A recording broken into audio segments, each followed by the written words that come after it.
so I should stop going off. Well, you don't have to stop going off. It's just I just wanted to let you know that you're that you're on the World Wide Web right now. Oh, World Wide Web. And it's live on Facebook, and then and then it's out in the world. Yeah. It's here. That's what it's about. Here for it live. So you can you say what you can say, and then whatever. But so why don't you go ahead and tell everybody who you are? Because some people may not know who the hell you are. Most people, I think, don't know who That's not true. I actually think that a lot of people know who you are, and they care what you have to say, and that's why I do this. Because I think that I'm all about sharing the mic, and I'm all about sharing the stage, and I'm all about like people hearing from other voices but me about what you're thinking. You live in this town. I do live in this town. Have some like dogs in the fight as far as like businesses Skin in go. the game. Skin in the game. Skin in the game. Okay, so go ahead. Tell All right, what's your spiel? My spiel. My name is Heather Straughter. I live on Circular Street, right in town. My husband and I are the founders of Jake's Help from Heaven. It was started when our 4-year-old son passed away in 2010. We have a 15-year-old son who is going to be a sophomore at the high school. Our family owns the Hampton Inn and Suites, the Homewood Suites down on South Broadway, and 3 hotels in Albany. We are Turk Hotels. That's my spiel. That is who I am. So many things to like talk about. And when you say we, my family, that's your mom and dad and your husband. Yes. Okay.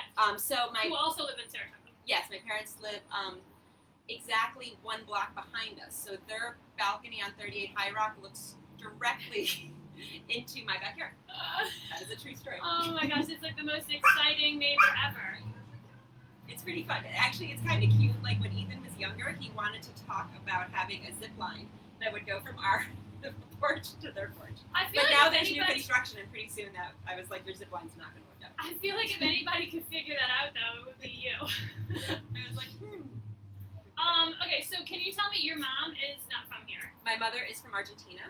She moved to Albany when she was 13 years old, and she met your dad? She met my dad. So they met, I should probably know how old they were when they met, but they got married at 20 and 21, and they had me at 24.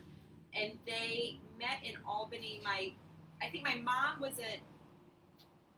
mom's best friend or good friend was my dad's neighbor. It was like one of those weird scenarios. And then they got married their junior year in college. My dad went to Clarkson. My mom was at Albany. And then they got married their junior year, and so then my mom transferred to Potsdam State. They lived in married student housing. When they got married, they went on their honeymoon to Hampton Beach. This always makes me laugh.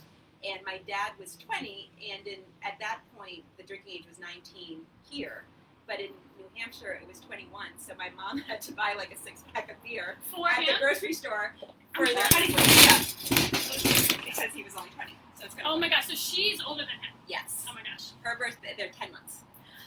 Okay, so this woman is the most adorable, sweet lady, and I actually, like... She made me this mask. Look how cute this is. Oh my gosh, so cute. Thank you. And we usually see her at the Flower and Fruit Mission thing. Yes. Which is not happening. Did not happen. The luncheon has been postponed. It was postponed and then it was canceled, so it is... And Snowball is still, like, to be determined? Snowball is to be determined. We are actually...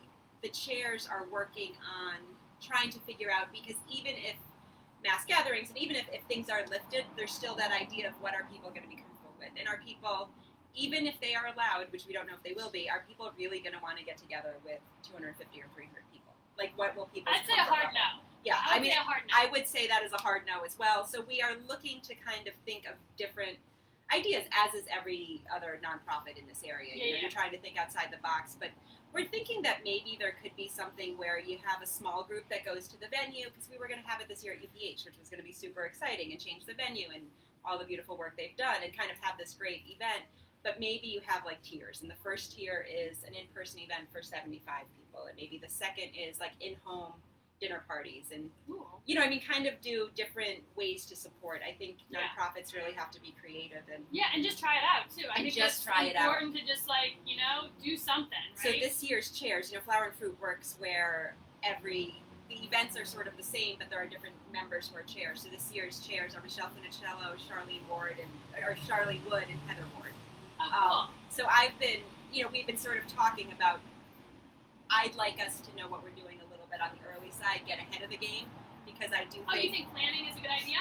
You know me, I'm a big planner. I think that, and I think it's going to be, people, this has been a hideous 3 months. It's been rough. People are short on cash. People are scared. But, it's very unsettling. And I think that as a nonprofit, different than, the businesses are scared, but nonprofits, we're all worried about losing our donors and support, and what can we do to continue to stand out. So yeah, so let's talk about Jake's. Let's talk about Jake's. Yeah, you started Jake's out of total crisis for you personally. You lost your child. Yes. I can't imagine going through that. I don't know how you and Ryan have been able to stay married.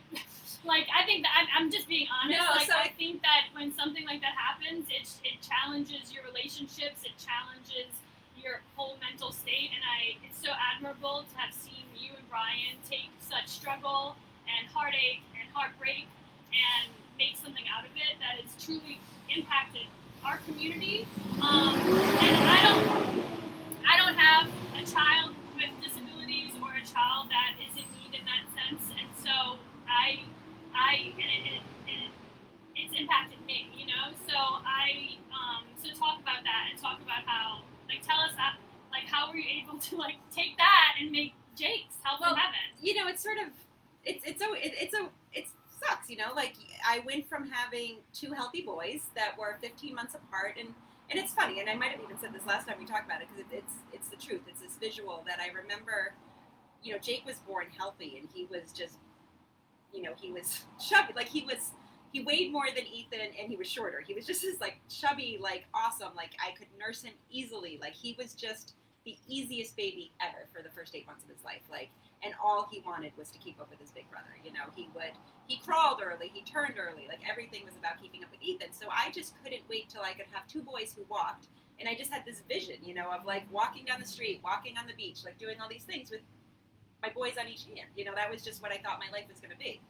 Then he had a seizure, and then life turned. And I think that was sort of stage 1, was the getting used to a child, getting used to, everyone now says new normal, but in a weird way, that was my first having to pivot, which is a word I get from you, but sort of okay, this is where your life is. Oh shit, no, it's not. Here we are.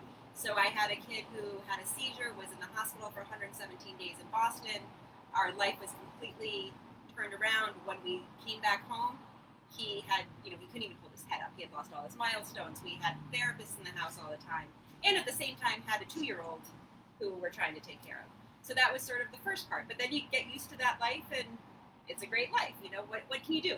You got to figure out what you got. Then fast forward a few years, and he passed away. He passed away when he was 4. Same thing. Didn't see it coming. The worst thing that could ever happen. And I guess my philosophy has always been, you can wallow in it, or you can get up. And I wanted to wallow, but I knew I had to get up, because I also had Ethan. Ethan was in kindergarten. He was, I don't know why I thought about this the other day, but we sent Ethan to school the next day. We didn't know what to do. Talk about not knowing what to do. We walked to Lake Avenue and brought him to school, and I called his teacher, and I was like, Mrs. Samoza, this happened last night. I think we were just in shock, and yeah.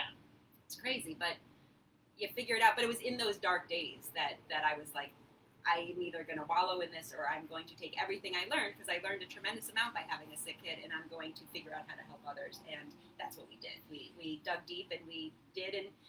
And fast forward 10 years, it is the best thing we've ever done. It's certainly, I became the human I was supposed to be through this, because, and my friends will tell you, and especially in this, there's the COVID crisis going on in this world, and there's this other crisis happening that has been happening for people for a really fucking long time, but I think people are starting to recognize it more.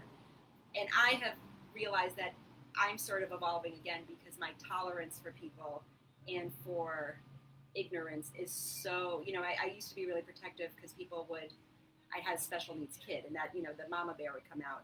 Now I've got, my husband's black, and my son is biracial, and people see him as black, and people say really fucking awful things, and this mama bear is ready to go off, and I don't know even how I got here, but it's pressing on me. It's just, it's people not to acknowledge like how we're all feeling right now. It's Drink some coffee and chill. it's uncertainty on a lot of levels, and I guess I'm not from here. I'm from New Orleans. You don't have to guess the demographics of New Orleans, but they're not the same as Saratoga. And so I remember when I first moved here, I felt like, whoa, where are all the people? Where are the people? And they're here, they don't come out, because even in a place where it doesn't seem apparent, we still have systemic racism. I mean, there's the systemic, and there is, I think people have been so defensive for so long, and I have kept my mouth shut, because some people are my friends, and they're good people, but they don't understand their privilege. Like people, and I think people are finally starting to, and we live in this world where, look it, I understand my privilege. I understand the difference. I mean, I've been thinking about this a lot, but like when Brian and I were first together, I remember, we were living together or whatever, and I had something to return at the Gap or wherever, and I was like, oh, it's closer to where you work, will you just do this? And he was like, where's the receipt? And I was like, I don't fucking know, just return it. He's like, I'm not going into a store with something without it. I'm not doing it. And I was like, what do you mean? You're so stupid. Like, I didn't get it. And it's almost 15 years later. But you have to further explain this. So and why would Brian not show up at the Gap without a receipt to return something? In his world, so this was 15 years ago, but as relevant right now as it was 15 years ago, in his world, he could not go into a store comfortably and return something that without a receipt because people would assume he stole it. My whole life, I don't know, I'm careless. I don't have a receipt. Oh, come on, it never was an issue for me. And I actually remember being like, telling him he was stupid for being like, what do you mean, just do it? And it took me years to sort of all of a sudden have that, click. Like he's not just being a pain in the ass. Like he's not just being my annoying husband, because, husbands, stop being annoying, you know what I mean? And Brian and I, in so many ways, and you touched on how losing a child could kill, and often does impact relationships in bad ways. It brought Brian and I closer, and the sort of second thing, when I didn't, we have a good marriage. I wasn't sure how all of a sudden, you take COVID, all of a sudden, I work from home. I always consider sort of from 8 a.m. to 5 p.m., our house is mine. It has been mine. And that has become, starting March 16th, that became very different. I had my teenage son, I had my husband, and while there were bumps in the road, we pivoted, and I feel as a family unit, we are awesome. You know what I mean? I love my husband, which I say that because sometimes we don't, but that's just real life. But I don't know, and I guess I just feel lately so emotional, and I was crying this morning about it, that we live in this world where people suck and are racist and horrible, but also where people who have this privilege deny other people's existence. And I have been as guilty of that as anyone else. But, and that was a silly story, but that's the story. Brian can't do the same things I do. I got pulled over, I don't know, last summer. And this is another stupid white privilege story. I got my Jeep, detailed. It was so clean. It was so awesome. I was in a bathing suit. I might not even have shoes on. I was just so excited that I went to go get my Jeep. And I'm driving, and I was so excited that it was so clean, I blew through a stoplight. Or not a stoplight, a stop sign. So, get pulled over. I'm like, oh. So what do I say? I said, I am so sorry, officer. I'm so sorry. I have no excuse. My car's really clean. I say that. Yeah. That is the dumbest, lamest, stupidest excuse you could ever say to someone. I'm excited my car got detailed. You know what I mean? No. And he lets you go. Lets me go. Lets me go. Checks my license briefly, be safe, that's not safe, have a good day. Brian was behind me, saw me go through the light, because he had brought me to the, to pick up my car, and he was just shaking his head, because that scenario for him would not have been the same.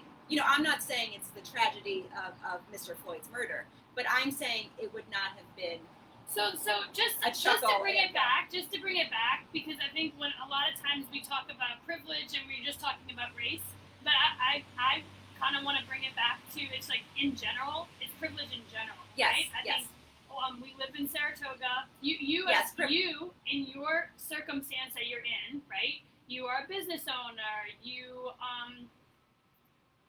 I think a lot of people may look at you and think, well, she can handle having a kid with disability. She can afford all of those things, all the special chairs and the right? I mean, I'm just telling you, like, this is what I'm sure people were like, well, you know, it was easy for her to get through that. It was easy for her and Brian to rally and create a nonprofit and do all these things. But it's not easy. Can you just dispel that it's not easy? You work your ass off to make this look easy. I mean, it's not easy, but you use that, right, to help other people who do not have the same circumstances and means and resources as you. You help them through Jake's, right? Yes. So I think that a lot of times we talk about the race thing, we talk about privilege, and it's like it's poverty, it's socioeconomical privilege. You know, and to me lately it has been that thing where people, and I don't know if this is my like pandemic awakening or what it is, but just that people, and I guess I don't think it's human nature. I think it's American nature, because I think when, you know, I have been lucky to travel in other countries. You know, and last summer, we were in Africa, and we were in Botswana and Zimbabwe and Zambia, and these amazingly beautiful, beautiful countries with this hardworking, beautiful people who just live such a different existence than ours and are just grateful and aware and appreciative. And I guess it rubs me a little bit the wrong way lately, where all we can see is our immediate world. You know, and I say all this, and I'm as guilty as anyone else. You know, I think we all have to do better. And we can't just constantly compare ourselves to other people. And, you know, and yes, you know, my family worked really, really hard. My dad still works incredibly hard. And I am certainly privileged because of that. I certainly have, in some ways, a blessed life because of that. I mean, I don't know. I always think it's annoying when people say that, but the truth is the truth, you know? Call what you will. But my job, I feel like, is, I don't know, like, it's not just to drown in my own privilege. It's to make the world better and to be naive enough to hustle. And I mean, it's one of the things that it showed up on Facebook how long, like, I mean, we've known each other so much longer than we've known each other a long time. And there certainly is an age gap between us, me being old. But I mean, from the get-go, there are people who just strive to do things and make a difference and make things better. And you have been one of those people from the minute I met you. And I appreciate that about you. And we don't always have to, and that's, I guess, the thing. Everyone doesn't have to agree and see the world in the same place. But you got to get off your fucking high horse and try and make the world better. And whether it's with special needs or poverty or race or whatever it is, it's just, I think it's time for people to do the work. Do the work. Be introspective. With the excuses. Yeah, and don't say, I mean, the days of saying, I'm not racist, I'm not this, I'm not that, you know what, own it. Everyone's got bias. This is the way it's always been. Okay. Well, I'm not going to put up with that anymore. I'm not going to put up with the way that it's always been. I'm not going to operate like that. And we should want better, if not for ourselves, for our kids. You know what I mean? Well, and that's the other piece of it. Like, my 6-year-old doesn't, she like, having to explain all of the things that are happening in our world, in her little world, it's hard. But it's like, I'm all in to having these hard, difficult conversations so she grows up to be a good person. And recognizes, you know. And I mean, and you told me this earlier, like, you know, yes, we're all going back into the world, but you have to have a conversation with your kid. He's 16 now? 15. He's 15. So you have to sit him down and you have to have a conversation with him and tell him, like, whoa. I have had, you know, so, you know. And this is in Saratoga. Well, don't get me started on people being like. We're not in a bubble. I mean, we moved here. I don't know. Brian always is like, how do you not know when we moved here? We moved here in what? So Jake was born in 2005. Is that true? No, he was born in 2006. We moved here in 2006. I don't know why it's so hard for me to remember when we moved here. But we moved here in 2006, and it was, I would say, less than a year. Brian and I had ran a road race. We were walking back. Someone drove by and screamed, not at Brian and I, but told him to go back to Africa. Wait, told Brian? Right, this was like in 2006. Called him some bullshit name and said, go back to Africa.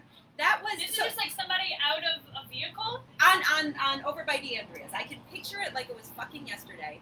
And then when people say, oh, not in my town, I can't believe there's hate here, it's because that's your privilege. That is your privilege, that you don't think there's hate here because you are white. Like, people don't see it. So it's always been a little bit a bee in my bonnet that people think this area is so protected. It's not. It nowhere is. There is not this like peaceful oasis of, maybe on a commune somewhere, but not in real life. You asked me a question. I went off on another tangent. I don't know. I was just remember. Like, well, like, how do you have the conversation with Ethan? Oh, so the Ethan like, conversation. And Ethan just, like, this is the other thing is, like, does he understand, right? Like, does he get that, like, this is just the way that it is. Like, and even if things change, even as things improve, and we are seeing that. I don't care what anyone says, the needle is moving. It is a moving, and it's going. And people are making things happen, and you can see almost the discomfort with some people, and the way they whether, and people, their ugly comes out in weird ways, whether I'm not wearing a mask. Like, shut up. I love it. Don't you love that, though? I mean, well, you see people's true colors. I love people to show up as their true selves. And then you know what you're dealing with. How do you sleep at night when you're not? I don't get that. So, like, I love all of this. I'm like, show me who you are. I want to see who you are so that I can either continue supporting what you do or stay the hell away. Move away from you, right? No, I do. I think people's ugly is coming out. And I think it has awesome. Ugly and awesome. Yes. Certainly, yes. I think you see people for what they are. I used to say, for a while people suppressed their ugly because they knew it was not, like they were scared that the majority of people would see it and not like it, and now they're sort of empowered in their ugly. And I think it's better, though, because you know that this exists, so you know to stay away. But to go back to Ethan, so when the video of George Floyd was viral and released, I knew I had to have that conversation, and I slept on it for a little bit because it's so horrible to watch. It has been a fear of mine for so long. It has been conversations we've had as a family, as, when we traveled down south for a family wedding. I was nervous about Brian driving, it's just disgusting, it's horrific. So but I put it off. And then Ethan came to me and said, oh my God, did you see this? Because of course, social media, 15, he saw it. So we talked about it. And I said, you need to know. You're starting, the sidebar of good that comes out of the bad is that, with pandemic and COVID and all this stuff, I feel like Ethan's having a little bit of an old-fashioned summer. Like, he'll hop on his bike at like 11:30 and come home at like 6:30. Him and his friends are at the state park and they're biking, and it's kind of like when, it's not... Like, come home when the lights go down. Yeah, like it's a little bit of that. Come on. So that's a sidebar. But I said, when you go downtown or when you're in or at the state park and you guys are acting silly, because they're silly. They jump over picnic tables.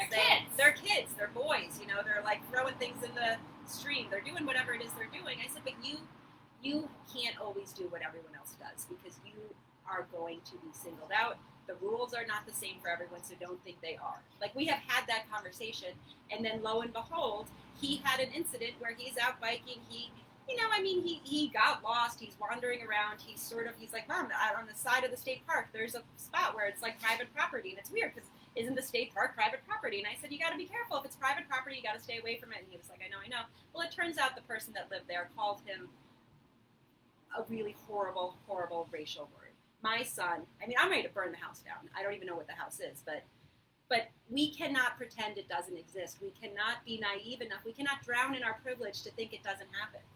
It happens. And you can't tell your kid, you can't tell your child to take it, right? No. Like, he's not. But you know what? No, but you know what I do say? I said, when that happens, I'm crying last night having this conversation, but I say, when that happens, because it will happen again, you get the hell out of there. Because it's not worth saying anything. It's not worth getting killed. You put your head down, you go home. You come straight home. I lost one kid. I'll be damned if I'm going to lose another one. And I'll be damned if he's going to have to put up with this bullshit. I can't. So, to take it further, like, I was worried that this is how this was going to go, because I woke up fired up. Well, it's impossible not to talk about what's on our minds right now. So to take it further, though, right? Like, do you go further to say, if you're pulled over, if you're stopped by anybody, how do you proceed? Do you get what I'm saying? Because this is just another, like, not trying to make it about me, but I've had those conversations with my parents. Like, if you get pulled over in New Orleans East, you abide, you do exactly what the police officer says. Yeah. And also, they've also taught me to be very just protective of myself, right? Like, we live in a world where there are cameras and there's videos, and, so, like, have you gone further to, I'm sure you've had to go further, like, okay, let's go there. You get pulled over, you have an altercation with someone, something, what do you do? And so I've thought to myself, like, I'm a smart ass, right? Like, I'm sassy. I say what I'm thinking. A lot of times I don't think before I say it because I'm just like living my truth here. Like, but I've talked back to police officers inebriated before and gotten away with it, right? But he can't. Brian can't. So it's like, do you go further to say, like, in that circumstance, yes, you come home, but in that other circumstance, like, you just put your hands on the wheel, do everything that you can. Yes, don't run away, right? Because yes, that's the other thing. Well, yes. You're in that So moment, in that different, and you're like scared for I your life, and so you run and you get shot. But that's So I mean, there are so many more conversations to be had, and it's so hard to have them, and we are just in the brink of that, But yes, he's gonna, as he reminds me often, in January he'll be 16. He's excited to drive, and I it's so sensitive because a lot, like, this recent situation just came to light last night, so it's real, and it's scary, and it's here, and it's here, and it's, I mean, I feel like I have felt these things for a long time, but have also quieted myself, have also, known that I have friends who are more conservative and are support Trump, and I do believe that we can all get along, but I am starting to have a harder fundamental time with it. Like, my moral compass is maybe it's less vivid. It's rattled. It is. That is a perfect way to say it. I'm rattled, and I am willing to sacrifice some things for that. I am ready to make personal sacrifice because it's my family. Like, you can't, and I can't tolerate things that I used to quietly tolerate. If that makes sense. Yeah, I mean, I think that's also the silver lining of all this, right? People who have gone silent and said that it wasn't, their place, or they didn't want to upset anybody, and they're not afraid to upset anybody anymore. And I think there's power in that, and there's also, like, it doesn't mean that everyone's got to, get radicalized, right? I mean, people have to have their truth, and they have to be where they're comfortable. But I all of a sudden have reached the no, I don't know, like, the it's not okay zone. This is my family. Like, this is.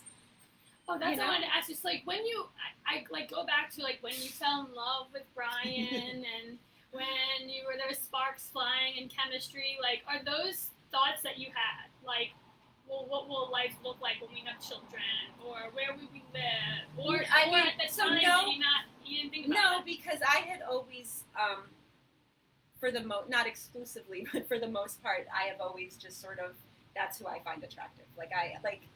When Brian and I were engaged and getting married, my grandmother was like, oh, he's black, right? Like, it's sort of, I don't know, you are who you are, and that has been what I find attractive. Yeah, but I thought you might say it was like you had hoped by this point in time, like 20 years later, however many years you've been married, things would be different, and they're not. Oh no, I think things are worse. I mean, I'm going to be full out, and maybe it's me. Maybe I wasn't as in tune. Maybe I, going back to the story with the returning of the clothes and the receipt. I was living in my own privileged bubble of not recognizing the difference and not recognizing how we are living in two different Americas and how things are, like, I didn't see it. So it's almost like I do think things are worse. I think things have been worse in this country, and I think they're coming to a head. But I also think that I am more in tune to Brian's reality and to his family and my family's reality. Like, I am accepting of hearing it. Like, I used to think it's okay to say, I'm not racist. I have black friends. I have a black husband. That's the stupidest thing, or the I don't see color. Well, fuck it, you do see color. Like, I see color, and I think it's attractive. Like, I think he's hot as hell. I mean, you do. I hope Brian's watching this. He's not on Facebook. He asked me to send him a link, but I didn't know how to do that.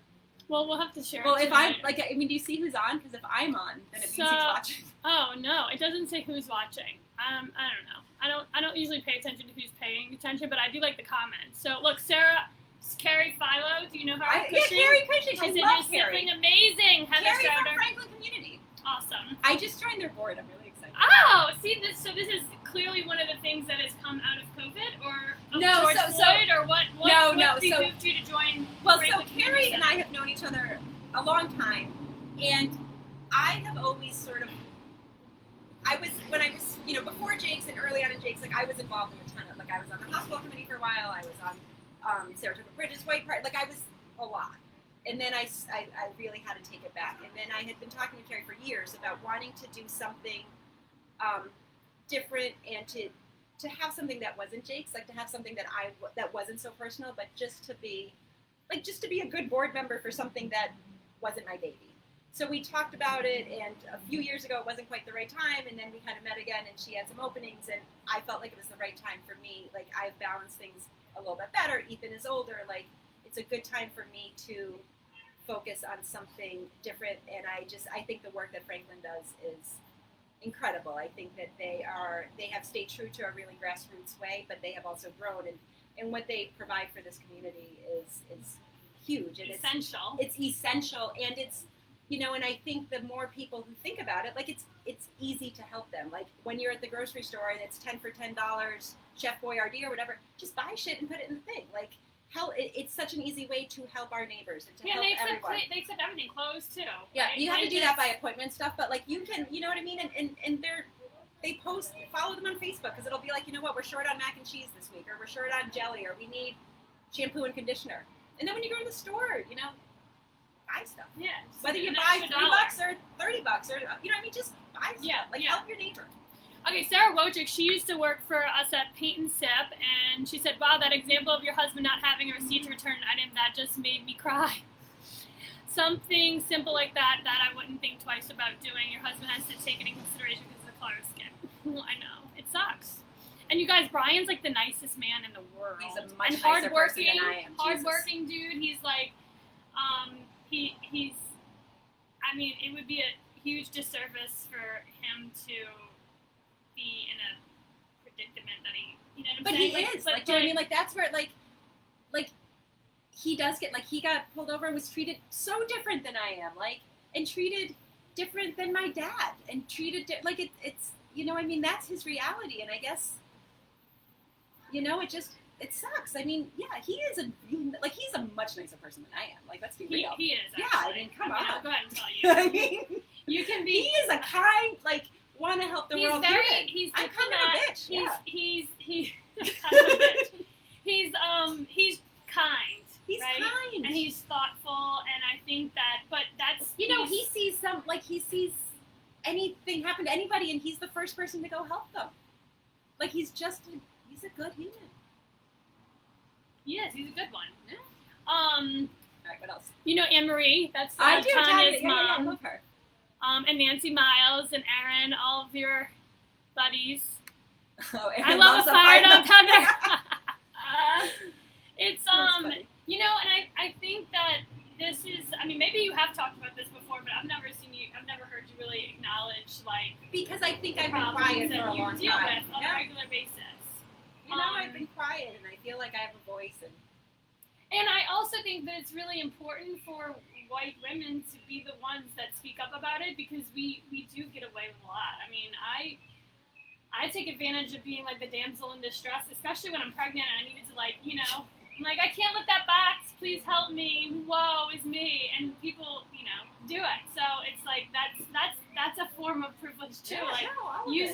But I've always said this, like, use it, acknowledge it, say it. I have it easier. It's still hard, but I have it easier. No, and so I'm I going to think use whatever I can to help other people level up. And that's, like, really what I've built Palette on. It's like, why are we all trying to do all of this ourselves, like, individually? And I do believe that we're stronger together. I know that that's on my fucking shirt right now, but I do believe that when we advocate for each other, when we support each other, when we acknowledge, like, look, we don't all know what we're doing. We're just trying to figure it out. We're trying to move forward. We're trying to progress and make things better.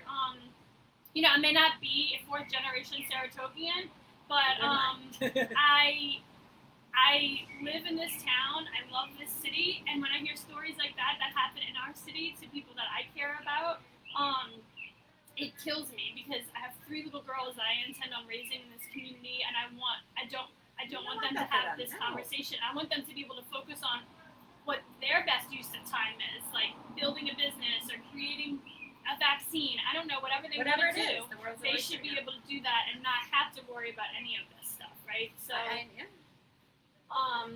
so tell me, what other things can we do to support Jake's Help from Heaven? Because that community is in desperate need of support right now. I know that you have always been the one who's like, well, it's hard to fundraise in a time of COVID-19. Well, COVID-19 is not going away anytime soon, and so we still need to do our part to support this community of families with needs. You know, and the needs are certainly different in with COVID. You know what I mean? Like, so some of our kids, you know, so aside, you know, I applied early on. Stewart's in the Dake family had a thing where they were for nonprofits who were having issues with COVID, and you could apply for a grant to be used explicitly with COVID-related things. And I saw that, and I jumped right on that, and I wrote a grant proposal, and they awarded us $5,000 because typically Jake's, as you know, works on a quarterly, and you apply, and it's sort of a rolling basis, and we have a deadline, and then we meet and we decide, and it kind of goes on. But it was becoming clear that some of our families were impacted in various ways due to COVID. Like all of a sudden their services were cut. There was nothing in house. They used to be at school 5 days a week, or in alternative settings, and they were using gait trainers and standers and all this stuff, and all of a sudden they're home 24/7, and they might not have had some of that same equipment. And then when it's clear that they likely are not going to be going back till September, we have seen a lot of these kids have seen incredible regression, you know. Or so we have this grant, and we have filled 6 applications thus far for things like teletherapy, for equipment, for simple things like a special needs bike trailer, because all of a sudden this girl who was in school 5 days a week getting all of this activity is now home with her family all the time, and they don't leave the house, they don't go and do stuff, because this is the vulnerable population. So even if the risk is low, you know, many of us can sort of take a risk and be like, okay, I'm safe, I'm going to go to a restaurant, I'm going to do this, I'm going to do this. But if you're going, and this is, I was like this with Jake with the flu, for Christ's sakes, you know what I mean? Like, Jake's special needs and seizures and stuff is not what killed him. He got pneumonia. Pneumonia killed him. He got sick, he got pneumonia, he aspirated, he died. You know, that's how people with vulnerable stuff, like COVID would kill these kids quickly.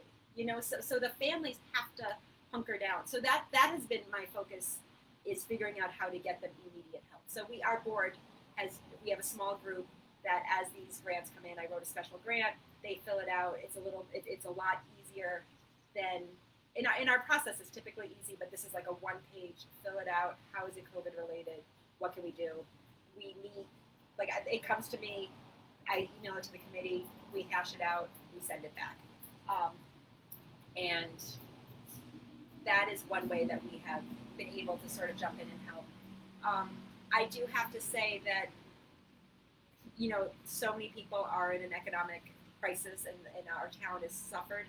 Our community does show up for Jake's Help from Heaven, and I would be remiss to not say that, because we have, you know, it's our 10-year anniversary, and you're on the committee, you knew we were going to have this awesome family fun day that we do every year, but it was going to be awesome because it was 10th. We were bringing back Cheers to Jake. We had all these big plans, which we canceled, but we still managed to raise $100,000. And a lot of that came from people who jumped in and supported our 10-year, you know, I started this 10 for 10 initiative, and I'm going to give a shout out to all of them. And I hate when I do this, because if I forget something, it sucks. But you're going to have to help me here. Adirondack Trust, they jumped right in to be one of our 10 for 10s. Hattie's, Dave and Steph Collins, Mary, Gavin, and Jim Levine, Sperry's and the Johnsons, huge supporters. My parents, Turf Hotels, so Mike and Susanna Hoffman, not everyone knows who they are. Turf Hotels, Barb and Steve Ferraro jumped right in. The Ruin Realty, Christy and Tom. Are you counting? Well, I sort of was, and now I don't know if the Fort Miller group. Oh, and Lexus, New Country Lexus of Latham. That's my 10. Amazing. They Good jumped job. right in. Good job, Heather. And I'm kind of impressed with myself. Remembering all. But they, they met with me. They listened to me, and it really had nothing to do with me. It has to do with the work they do. They believed in the work, and thank goodness for their belief and their commitment to our work, because it allowed us during this crisis where we did not have our fundraiser, where we didn't have a lot of our stuff, where people, we still have this money coming in, and and a ton of people, like I had to stop fundraising, and when did I stop? Like March, whenever this happened. But people who had jumped on, your family included, Saratoga Eagle, Cantina. Yeah, these are all people that could have These said, are you know people, what, I can't afford it. I wrote everyone, all of our sponsors. So our 10 for 10 remained committed, but I also reached out to people who had sponsored and said, you know what, the event's not happening. We're not doing our stuff. This is a hard time. You can bow out. You can bow out, and no one bowed out. I mean, not one of our sponsors bowed out. Myers and Myers, like now this is off the top of my head and I'm screwing this up. And these amazing local communities that yeah, and it has nothing to do. Yes, it has something to do with you. Like I get this all the time, right? Like, okay, I have Pal is not just cafe; it's a community of people who want to do better, help each other, support one another in real time. And on March 17th, they had every opportunity. I offered, defer payment. Don't pay me. It's fine. Like, let's just get through this. And nobody did. You know what I mean? That's not because of me personally. It's because of the value and the loyalty that people have to the community to show up for one another. And it's the same with you. Like, yes, you're the messenger, right? You're the one bringing this opportunity to them to support this high need high need network of people and families in our backyard who need this help. And it's like, people want to help. They want to contribute. They want to be part of something. And I think with Jake's, especially in a time like this, you're right. Like people, I can find myself so conflicted. Like I can be like, the world is a horrible place and people suck. But then, we're talking about this, and the world is also a great place, and people do care, and people want to do right. And I think the work of Jake's Help from Heaven, the way we run it, it's so, whatever you give, whether it's $5 or $5,000, is going right to help families. Like, we have no overhead. We are a very, it goes straight to help. And I don't always do as good of a job, but I try to get on Facebook and on our website, like, show the impact. Like, this is a high impact charity. I really just paint the portrait, right? Like, I put all 3 of my girls in the tub. They can, like, almost do it themselves at this point. Posey can, like, the baby sits in the chair and, like, everything's fine. They just can do that, right? These families can't do that. They can't just put their kid in the tub and walk away. Some of them can't even put a chair at the dinner table for them to eat together. Like, these are the types of daily gift that things. We do. Like, sometimes, like, oftentimes families, like, every family wants to be a family. You want to sit around the dining room table. You want to sit around the kitchen table. You want to sit on the couch and watch a movie. And when your kid's got pretty severe physical and special needs, that is hard. And the equipment is insanely expensive. It's not buying a Bumbo for, I don't know what they cost now anymore. Yeah, but I got one. Do you use a Bumbo anymore? Yeah, I do. No, that's what she sits in a tub, and then I use that same Bumbo in the. Yeah, Ethan used to. But it's like $20. Yeah, it's $20. Right? It's like nothing. A chair for a special needs kid is like $3,000. It's so much money, and we buy those chairs because some of them, and we had one for Jake, and it was awesome. So if we're sitting here on the couch, we could have him right there and be at that level because they go high and low. Or if you're sitting at the counter at the kitchen, we would make it higher, and you could sit there. And for a family, and not just for Jake in those days, or for that kid, it was nice for Ethan. Like, Ethan would always, he would always have Jake right next to him, and he would hold his hand. It was nice for his brother to be with him. And it was nice for us to be a family of 4, not a family of 3 with Jake propped up in the other room. You know what I mean? Like, it sucks for everybody. Yeah. It's like, sucko. So, and this is equipment that a lot of the times insurance doesn't pay for. So it's like you're bridging the gap here. It's, and this is sort of, insurance and Medicare and Medicaid and all of that waivers, and some of it, not to make it political, but it is political. Things get cut, and what gets cut? Special needs gets cut. What doesn't get funded? What kind? Where are the cuts? The cuts are in the vulnerable communities, and some of the stuff. Back when Jake was sick, a lot more was covered. You know what I mean? Like, and I was a special ed teacher for 10 years before being a parent, before being anything. So I was a little versed in some of this, and I knew how to advocate and fight. But I called Lana Baker. That was my contact at CDPHP. I called her. I advocated. I wore her down. We got. It worked. That's hard now. Like insurance has changed in that time. Like it's hard to do it, and it's just not covered. So, these families are strapped, and it's not. The horizon doesn't look any better. And the mindset that you have to be in to pick up the phone. Like I'm right now feeling stressed because I have to call CDPHP and like get Zia, something was dropped, whatever. And like the stress I feel to pick up the phone anxiety. And like be like, oh my god, I'm gonna be on the phone for another hour, 2 hours with CDPHP. Like that is for me. Yeah. I am fully capable of doing this, and it gives me anxiety. Imagine if I had a special needs kid. And I was working from home, and all these other, like again, socioeconomical things anymore. So we have families who are their kid gets a wheelchair when they are 2. So 2, like think of your kids, so 2 years old. They are not allowed to get another wheelchair for 5 years. So that means that the wheelchair that fit at 2 should still be fitting at 7. Guess what? I mean, can you imagine that? That's like Ruby right now. Not getting a new chair for 5 years. It's bizarre. It makes no sense. Yeah, and we tell these families tough shit. Yeah, so that's where Jake's pops in. So all the way full circle, I do think that's where I think Jake's success sometimes is because we're just we're immediate, we're real, and you're doing the work, and we do the work, and we take the red tape out of it. Like, yes. You know what? Like we will buy that. We will buy that directly. I will buy that, and I will bring that. One of the hardest things that has sucked for us in COVID is, and you've come on these deliveries. Like how awesome the deliveries are. Fill me up. I freaking love them. We haven't done them. So like this, we had Jake's had their first virtual board meeting in May. Our regular May meeting instead of meeting in person. We did it via Zoom. We did some Survey Monkey stuff. We figured it out. We got our stuff done. But then everything that I ordered, I had delivered straight to the families. And I miss that. That is the best part of what we do is bringing it. So hopefully this summer that can come back.